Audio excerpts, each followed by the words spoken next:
For a heartbeat, I froze. My mind screamed at me to deny it, to laugh, to say he was insane, to beg the professor to shut him down.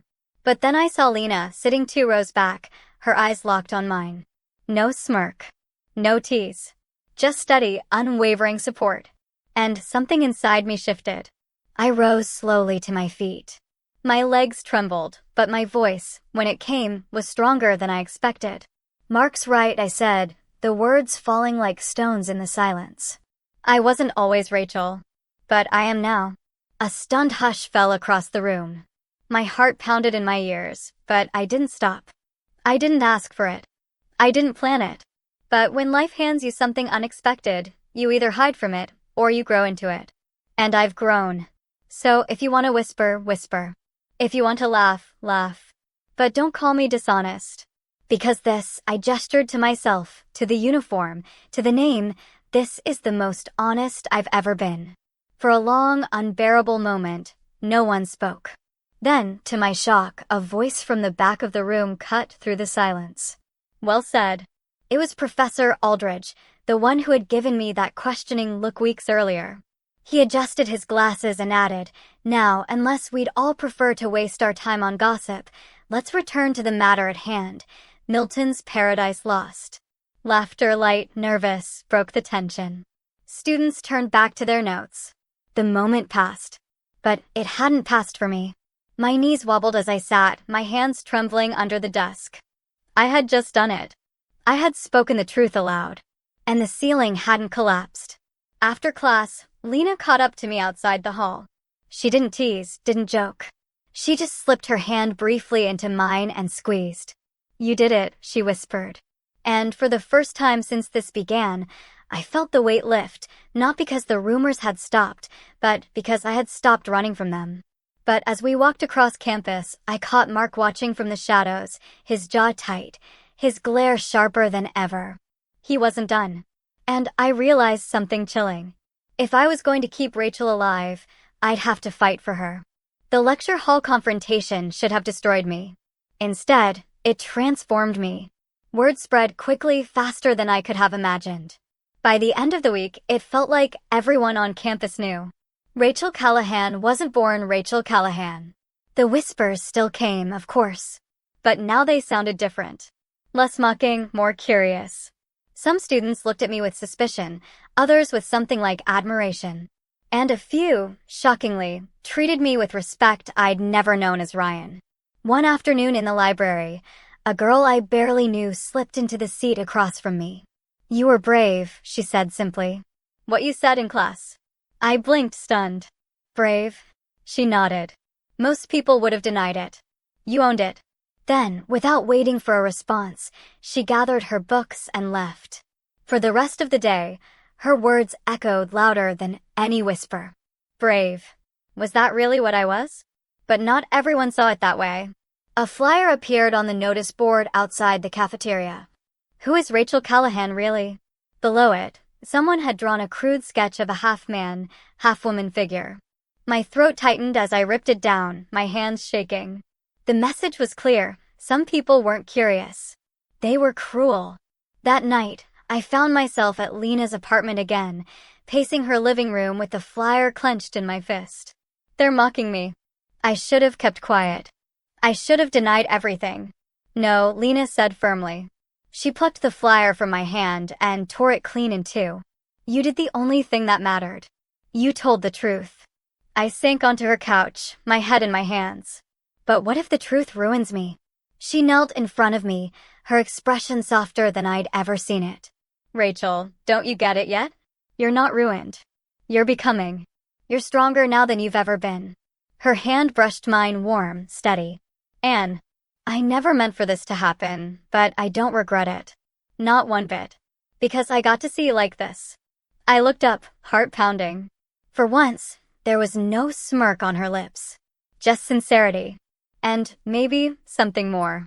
Later, alone in her bathroom, I stared into the mirror again. I adjusted the bow at my collar, smoothed the pleats of my skirt, and whispered the name quietly to myself. "Rachel." The reflection didn't argue. It didn't look wrong. It looked right. And for the first time, I didn't feel like I was pretending. But as comforting as that was, the truth gnawed at me. I wasn't just Rachel on paper anymore. I wasn't just Rachel because of Lena's prank or the registrar's mistake. I was Rachel because I had chosen it. And that choice meant there was no going back. For weeks, I had lived in the cocoon of Westford University. The ivy-covered walls, the Gothic lecture halls, the endless stacks of books, they had become the stage where Rachel was slowly, cautiously born. But now, there was no avoiding it. Our department had scheduled a weekend research trip to Boston, lectures, archives, and dinners with visiting scholars. Mandatory. Which meant for the first time, I wouldn't just be Rachel on campus. I would be Rachel in the real world. The thought made my chest tighten with both dread and, strangely, excitement. The night before, I sat on my bed with 2 piles of clothes. On the left, the voucher still tucked away in its crisp envelope, promising me men's attire, anonymity, safety. On the right, the uniform I had worn for weeks now, sharpened by the blazer Lena had lent me, the details I had practiced until second nature. 2 futures. 2 versions of me. And yet, as my hand hovered, I already knew which pile I'd pack. The next morning, we boarded the train. My skirt brushed against the seat, my stockings hugged my legs, the bow at my collar sat neatly in place. I sat stiffly, terrified of every sideways glance from strangers. But to my shock, no one stared. The conductor clipped my ticket with the same indifference as anyone else's. Passengers scrolled on their phones, sipped coffee, stared out the windows. For the first time, I realized something powerful. To the world outside, I wasn't pretending. I was just another girl on a train. That evening, our group was invited to a formal dinner with visiting scholars. The restaurant buzzed with conversation, glasses clinking under the golden light of chandeliers. I held my breath as introductions circled the table. "Rachel Callahan," I said when my turn came. My voice shook, but only slightly. No one flinched. No one questioned. They just nodded, asked about my research, moved on. It should have been ordinary. But to me, it felt extraordinary. It wasn't until dessert that the first crack appeared. One of the scholars, an older man with a sharp eye, peered at me over his glasses. "Rachel, you said?" I could have sworn I saw a Ryan Callahan on the program list. Any relation? My heart stopped. Across the table, Lena's eyes snapped to mine. A warning, a lifeline. I swallowed hard. "Yes," I said, forcing steadiness into my voice. That was a clerical error at first. But it's Rachel. It's always been Rachel. The words came out smoother than I expected. And once again, the ceiling didn't collapse. The scholar simply nodded and returned to his coffee. But my pulse raced for the rest of the night. Back in the hotel room, Lena cornered me gently. "You handled that perfectly," she said softly. Then, after a long pause, "But I need to ask, Rachel, is this still survival for you? Or is this who you want to be?" I couldn't answer right away. My mind spun with the day's moments, the train ride, the introductions, the near slip. And then, staring into the mirror above the hotel desk, I saw her again, the girl with the steady bow, the skirt, the quiet but undeniable confidence.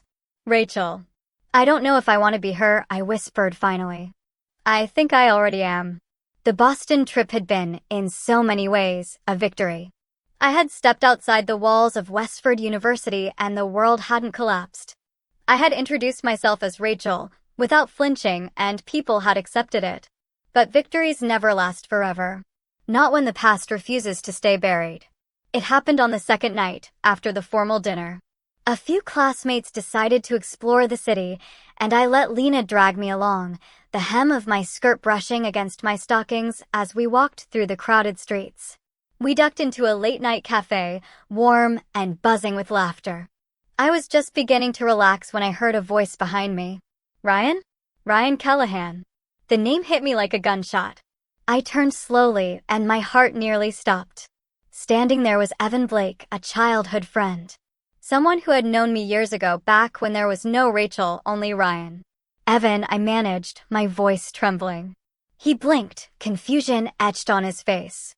His eyes darted from my bow, to my skirt, to the subtle makeup Lena had helped me perfect. "You, look, Different, he said finally, the words slow and uncertain. My stomach churned. I could feel the eyes of my classmates, Lena's steady presence beside me, the weight of every choice I'd made pressing down at once. This was it. The moment I'd been dreading. I could lie. I could laugh it off, claim it was some kind of dare or costume. Pretend Rachel was never real. Or, I could do the unthinkable. I could tell the truth. My hands shook as I set my coffee cup down. Evan, it's Rachel now. Not Ryan. Rachel Callahan. The words felt like stepping off a cliff. For a long, unbearable moment, he just stared. The cafe buzzed around us, the clink of silverware, the low hum of conversation, but between us stretched silence like a chasm. Finally, his mouth twitched not into a smirk, not into laughter. Into something else. Rachel, he repeated quietly. Testing the name. I didn't expect that. Neither did I. Before I could crumble under the weight of his stare, Lena slipped her hand into mine under the table. Her grip was warm, steady, grounding. Evan noticed. His brows lifted slightly, but he said nothing. Instead, he leaned back, eyes still searching me, as if trying to reconcile the Ryan he once knew with the Rachel before him. Well, he said at last, his tone careful, almost respectful. Looks like I've got a lot to catch up on. And, just like that, the storm I had braced for didn't come. Walking back to the hotel, my knees nearly buckled with relief. You did it, Lena said softly, her voice proud. You didn't hide. Not from him. Not from yourself. I nodded, my throat too tight to speak. Because I knew now, with terrifying clarity, that Rachel wasn't just surviving. She was living. And for the first time I wondered, if even ghosts from my past could see her, maybe Rachel was here to stay. Evan didn't disappear after that cafe encounter. In fact, he showed up the very next morning at the research archives, greeting me with a smile that made my stomach twist in knots. Morning, Rachel, he said deliberately, as though reminding me that he had heard and accepted the name. Hearing it from him, someone who had only ever known me as Ryan, was disorienting. I wanted to believe it was respect. But a darker thought whispered in the back of my mind. What if he was just biding his time, deciding what to do with the truth?